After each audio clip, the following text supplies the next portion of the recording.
В этом видео мы поговорим об истории исламизации уйгуров и о том, как уйгурский край из страны тысяч Будд и святой земли буддизма, описанный в древних летописях, превратился в регион, где сегодня безраздельно господствует ислам. Как буддизм в уйгурском крае был вытеснен исламом и как же Уйгурия отказалась от веры своих предков и приняли ислам. Во II веке до нашей эры посол Чан Цань впервые проник в западный уйгурский край и обнаружил, что в центре Евразии происходит удивительный круговорот мировой цивилизации. Персидская, греческая, древнеиндийская, китайская, арабская и уйгурская цивилизация – все они встречались и смешивались на этой земле. Бесчисленные государства возникали и процветали. Различные религии также мирно сосуществовали здесь. Как же цивилизация уйгурского края длиной более 2000 лет постепенно трансформировалась в культурном и религиозном отношении, до полной тюркизации в культуре и полной исламизации в религии.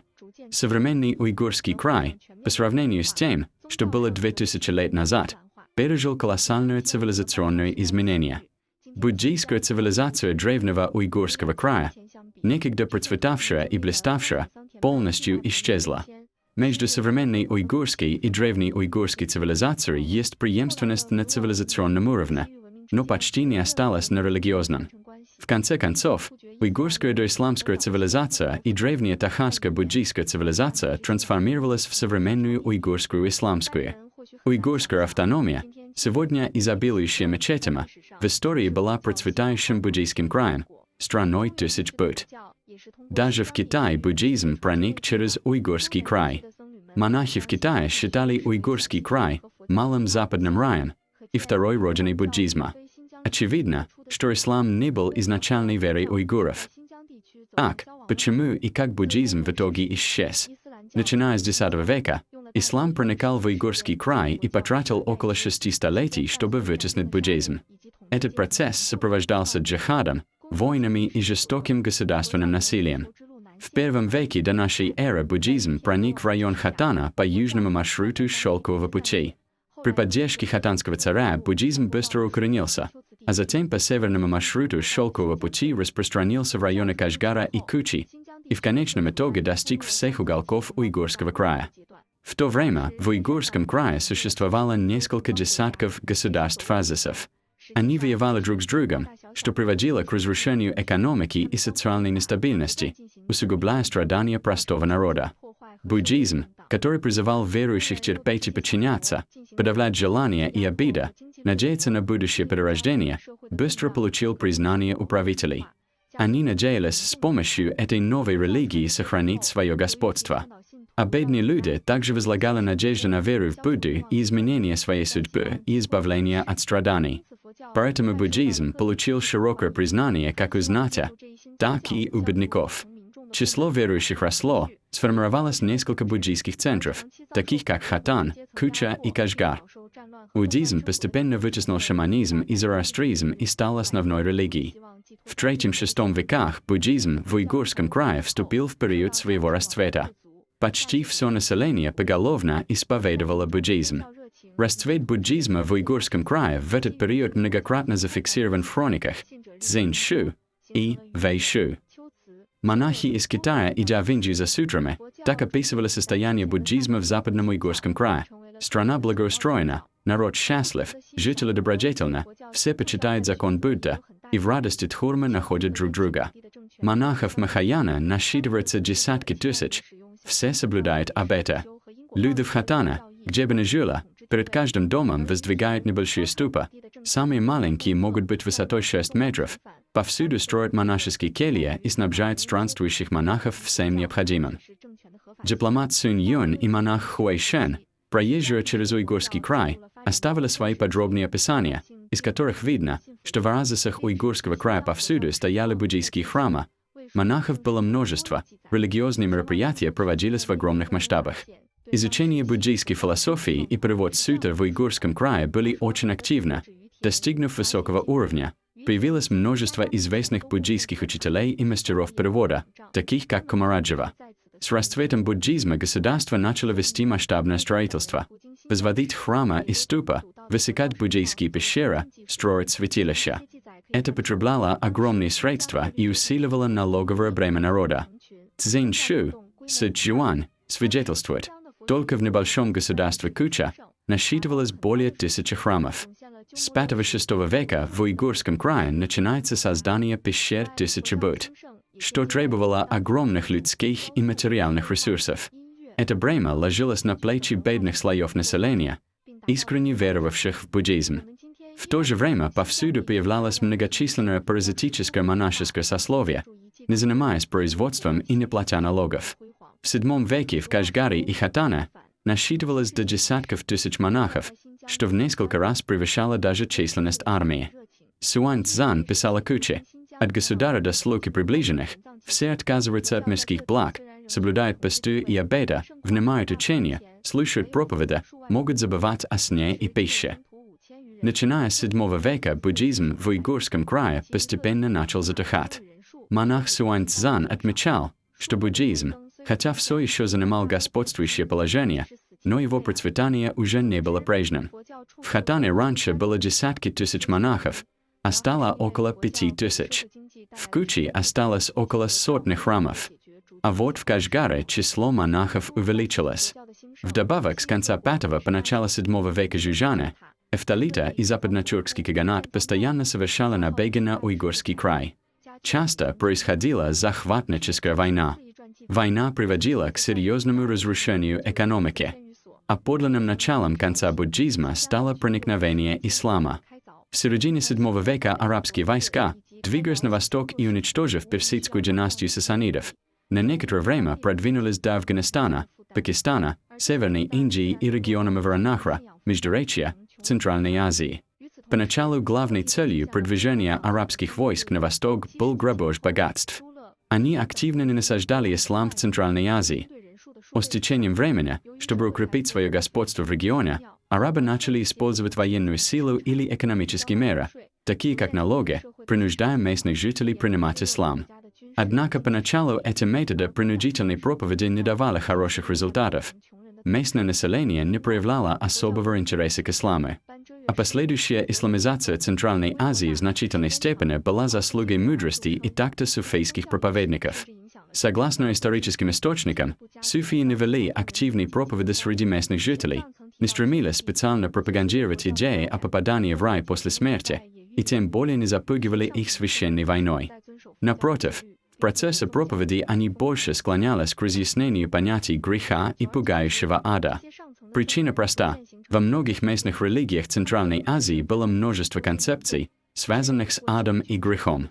Другими словами, проповеди суфиев по своему содержанию имели много общего с местными верованиями Центральной Азии. Они искусно сочетали ислам с местными религиозными представлениями, что делало учение более понятным и приемлемым для местного населения. Под влиянием суфиев, с течением времени, жители Центральной Азии постепенно принимали ислам. Появилось даже множество случаев массового принятия ислама тюрками. Это создало условия для дальнейшего распространения ислама в регион Уйгурского края.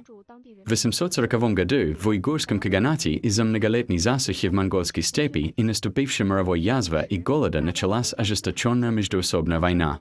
Уйгурский министр Кулук Багатархан со 100 000 отборных всадников сжег столицу уйгурского каганата Ардубалык, убил малолетнего кагана Касатегана и казнил министра Кулукбека и сожег его пастбища. Пережив это потрясение, уйгурский каганат, господствовавший в Центральной Азии целое столетие, полностью распался. Уйгурские племена покинули голодные монгольские степи и начали миграцию в плодородные оазисы Сатарима и Кашгара.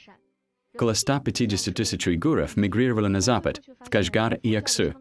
Около 300 000 уйгуров под предводительством своего уйцы-кагана двинулись на юг. Уйгуриху уйгурского каганата ассимилировав и смешавшись с местным населением Кашгарского и Таримского оазисов, стали предками сегодняшних уйгуров. Уйгуры же, мигрировавшие на запад, разделились на 3 ветви. Одна ветвь переселилась в Турфанскую котловину. Они основали турфанское иджикутство Коча. Другая ветвь переселилась в район реки Чу, за Памиром, в район Семиречья, вошли в Среднюю Азию, расширились от района Кашгара на южном склоне Тиньшаня, до Баласагуна и озера Иссык-Куль и основали Кашгарское ханство Крахана. А еще одна ветвь переселилась в коридор Хаси. Они стали называться уйгурами Хаси или ганджурскими уйгурами. Позже они стали коренными жителями района Хэсэй. Сегодняшняя народность Уйгура или желтые уйгуры – это их потомки. Мы подробнее остановимся на двух ветвях уйгуров. Изначально обе западные ветви уйгуров, кочуя в северных монгольских степях, в основном исповедовали манихейство. Это религия, вобравшая в себя элементы зороастризма, христианства и буддизма. Однако та часть уйгуров, что вошла в Турфанскую котловину, из-за сильного влияния местного буддизма и огромного культурного превосходства буддизма, быстро приняла буддизм. А та ветвь уйгуров, что переселилась в Среднюю Азию, по-прежнему придерживалась манихейской веры. Первоначальной государственной религией Кашгарского ханства Карахана также было манихейство, при этом допускалось сосуществование буддизма, несторианства и других религий. Таким образом, ни Турфанский Египет, ни Кашгарское ханство Карахана изначально не были основаны на исламе. Согласно историческим записям, в начальный период основания и Турфанский Египет, и Кашгарское ханство Карахана обладало большой мощью. Территория Турфанского Египта на севере достигала Алтайских гор, на юге приходила Лабно, на юго-западе приближалась к Кашгару. Его политические центры находились в Бишбалыке и Турфане. Ишбалык был летней резиденцией, Турфан – зимней. Турфанские уйгуры от прежней жизни в уйгурском каганате, сочетающие кочевничество и оседлость, перешли к полностью оседлой жизни. Территория Кашгарского ханства Карахана простиралась от Кучи на востоке до Аральского моря на западе, на юге доходила до Амударья, на севере – до озера Балхаш и обширного района Самречья. Его политический центр находился в Кашгаре, а позже в Хатане. Помимо двух вышеупомянутых царств, основанных уйгурами, в западной и южной частях Уйгурского края существовало еще одно древнее царство, существовавшее уже более 1000 лет – Хатан. Его земли простирались от Лабнора на востоке, до Тибета на юге, на юго-западе пересекало Памир, на северо-западе доходило до района Кашгара. Результаты череды захватнических войн и завоеваний иноземными народами регион Уйгурского края из множества мелких государств в итоге объединился в эти три крупных царства. Уйгурский край вступил в эпоху Троецарствия, начав постепенно двигаться к интеграции и унификации цивилизаций. Если сравнивать Уйгурский край эпохи Чан Цаня и Бан Ча с периодом восени и осени в Китае, то тогдашний Уйгурский край, несомненно, вошел в поздний период сражающихся царств. Кашгарское ханство Карахана оказало глубокое влияние на процесс исламизации уйгуров, являясь частью исторического и цивилизационного развития Уйгурского края. В Кашгарском ханстве Карахана было достаточно водных ресурсов, земли плодородна, повсюду пашня. Это была редко крупная пригодная для жизни зона в центральноазиатских пустынях. Однако такие богатые земли, естественно, привлекали алчные взоры соседних народов. К юго-западу от государства караханидов находилось могущественное государство персов – Саманидский эмират. Персы основали Саманидское государство, освободившись из-под власти аббасидского халифата. Они стремились возродить славу древней Персидской империи. А исторический регион Средней Азии долгое время входил в сферу влияния Древней Персии, поэтому саманиды направили свою экспансию именно на Кашгарское ханство караханидов. Саманиды действовали в отношении караханидов и кнутом, и праником. С одной стороны, они расширяли торговые и культурные связи, но с другой, то и дело начинало войну, постепенно захватывая их земли. В первые десятилетия существования караханидского каганата саманиды постоянно вели против него войну, оккупировав обширные территории.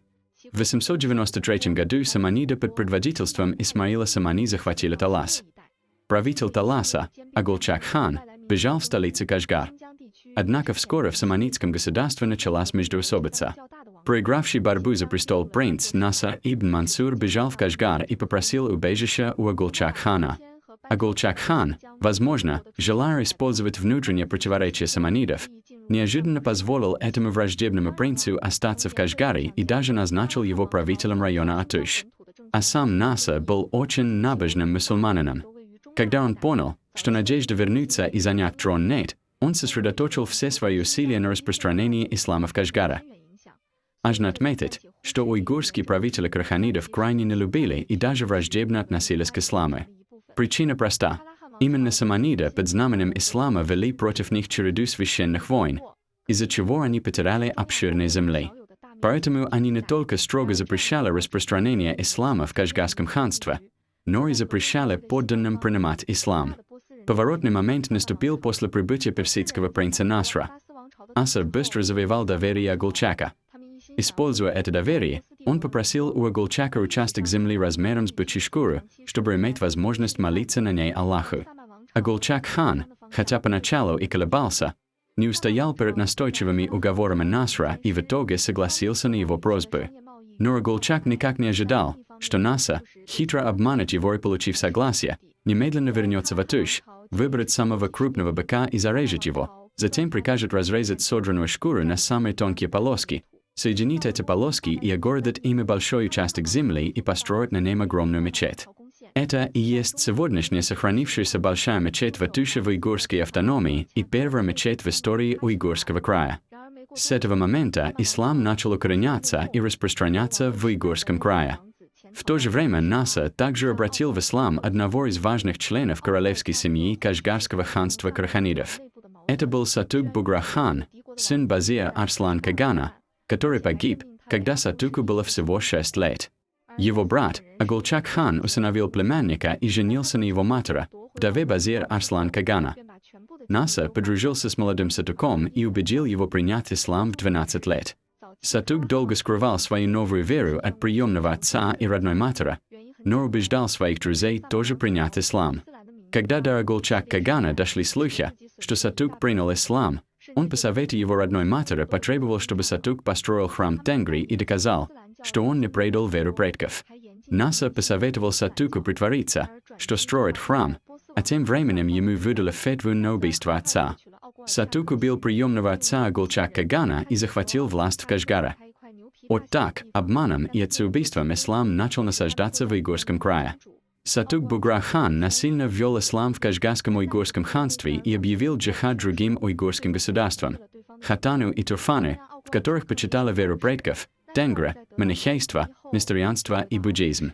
Война против Хатана шла почти 45 лет, и в 1006 году Юсуф Кадыр-хан окончательно завоевал Хатан. Древнее тысячелетнее хатанское царство прекратило существование. Турфан окончательно был исламизирован только через 400 лет. Религиозные фанатики уничтожили все буддийские храмы и сожгли библиотеки с тысячелетними манускриптами на уйгурском, сакджийском, сирийском, греческом и китайском языках.